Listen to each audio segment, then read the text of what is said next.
Cardinals team that did not have their quarterback, Carson Palmer, last week in a win.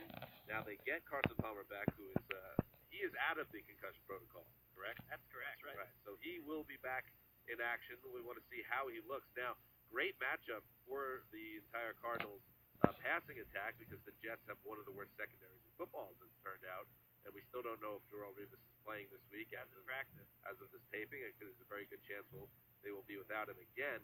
And one thing I want to say with this, the one thing the Jets have to hold on to defensively is they still stop the run very well. But what Pittsburgh did last week is a blueprint that I'm sure Bruce Arians and the Cardinals will follow. It's like, okay, if we can't get a running game going, what we'll do is just check it down and throw a bunch of screen passes and find different ways to get the ball in the hands of David Johnson. So don't be surprised, fantasy heads out there.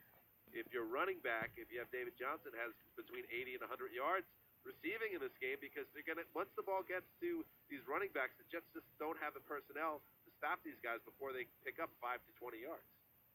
Don't be surprised also if this is the week that John Brown and Michael Floyd join Larry Fitzgerald and make this the top wide receiver trio again.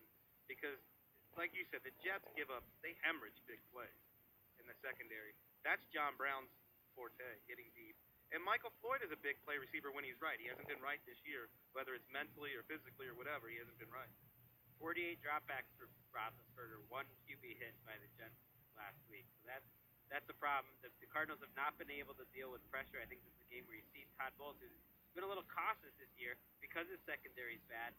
Maybe just throw a little caution to the wind and just come after this Cardinals. You've been saying this week you think this is a buzzsaw, type of matchup, having to go there on Monday night? I said last week was. This one, okay. Not necessarily. I mean, I got to see it. I got to see it out of the Cardinals before I think that they're anything but an average team. They absolutely should be better than that, but they got to show it. They haven't put it all together. They've put signs. Who's got a better bookend edge rushing tandem right now than Marcus Golden and Chandler Jones? Their secondary has the pieces. They haven't done it yet. And then on offense, I think the pieces are there too. You just got to get Carson Palmer healthy and everybody on the same page. And I do think this is a bit of a sleeping giant.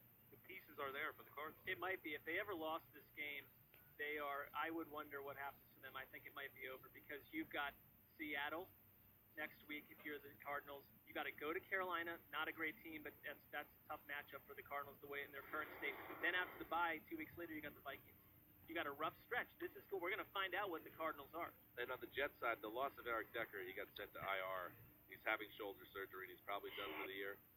We all knew it would be a big loss if he was gone, but it really is magnified when you're actually in the middle of watching these games, and the Jets get to the red zone. And Brandon Marshall is a stud down the red zone, but they have no one else to go to.